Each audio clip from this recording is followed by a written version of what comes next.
Hi. So today we're finally going to get into chords. If you're brand new to guitar, you might say, what is a chord? Well, if you've been following the series until now, we've been playing melodies, which means we've been playing one note at a time.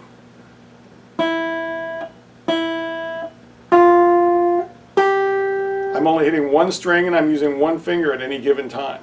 A chord, however, I'm going to put several fingers down and strum several strings, maybe all the strings.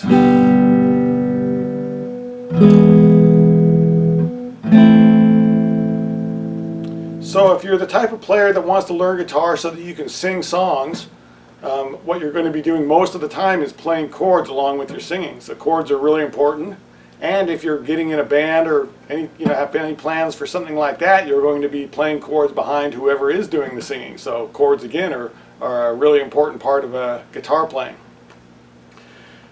When you first learn chords, they're going to seem like they're more difficult than playing single string melodies. Later on, they're going to seem easier, but it might take 3 months, 6 months, even a year to get a dozen chords down so that you can switch them quick enough to play actual songs. So today we're not going to play a song, we're just going to learn one chord shape, but we're going to use it for 3 different chords, the same shape. So first we're going to call this an A minor. It's going to sound like this. And the way that I'm playing it is I'm putting my first finger on the first fret of the B string.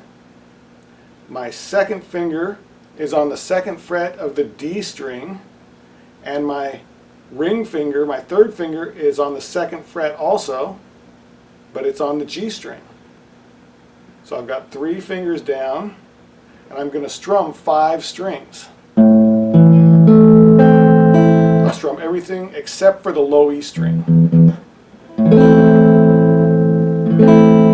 So again, that's an A minor chord. Now when you've been playing melodies, it hasn't been vital to use the tip of your finger and really arch your finger. You can get away with using the flat of your finger, and maybe sometimes you might even want to in certain cases.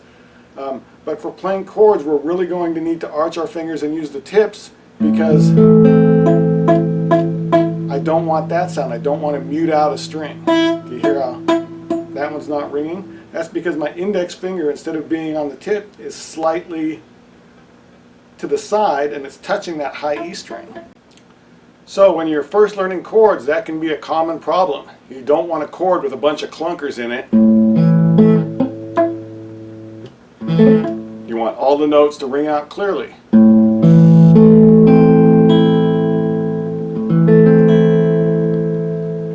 So when you're learning this chord, try to make all the notes ring out as clear as possible.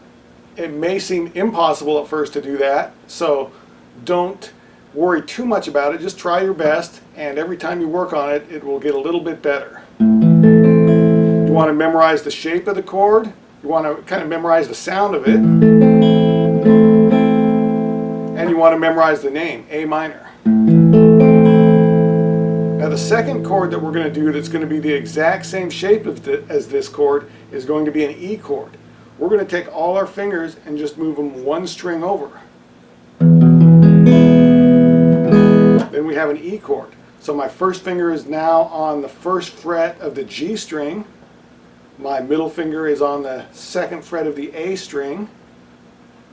And my ring finger is on the second fret of the D string. And on an E chord I can strum all 6 strings. So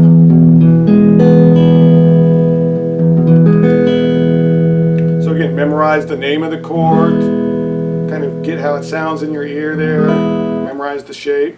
And then you can practice moving that E to that A minor. Now you notice I'm not picking all my fingers up and starting over when I'm moving the shape. I'm trying to keep them all in that same kind of form. I lift them up in the air.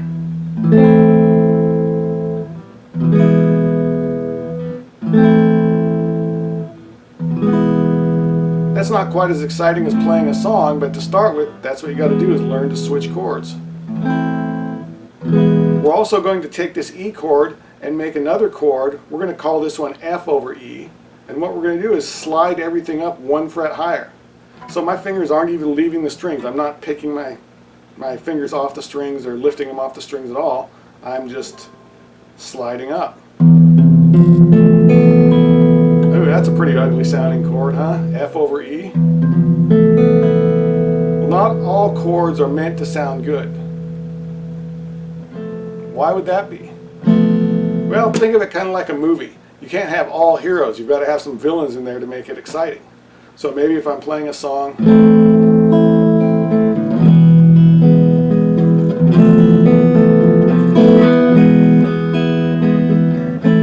there's a good sounding chord,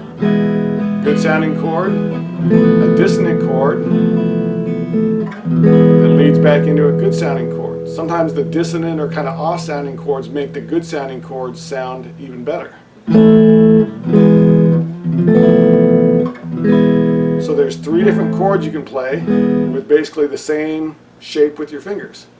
So practice those a little bit and we'll turn those into a song next time. Thanks. Remember, if you like this, share it with your friends and subscribe.